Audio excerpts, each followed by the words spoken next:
పూజ ఆజా. నీకు మాట ఇచ్చినట్టే నా ప్రాణాన్ని వదిలేశాను బావా. ఆ?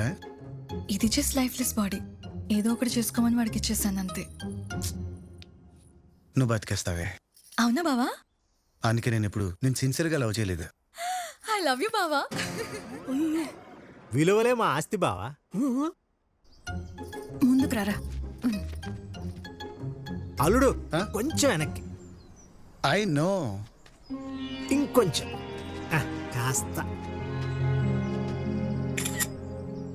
ఓకే. ఇంకా చాలే, పౌడర్లు కారిపోతున్నాయి. పొలోమని సరే ఏంటండి, బయలుదేరండి. ఏంటి ఉషా? వేరే సంబంధం చూస్తున్నాడని మా తమ్ముడిని కడిగి పారేయడం అనేసి మన ఇంట్లోనే పెళ్లి చూపులకి పర్మిషన్ ఇస్తారా? ఇంతకంటే అవమానం నాకేముంటుందండి? కరెక్టే, అడుగుతున్న క్వశ్చన్లన్నీ కరెక్టే, కానీ అడుగుతున్న క్యాండిడేటే రాంగ్. స్విచ్ చేస్తే లైట్ అక్కడే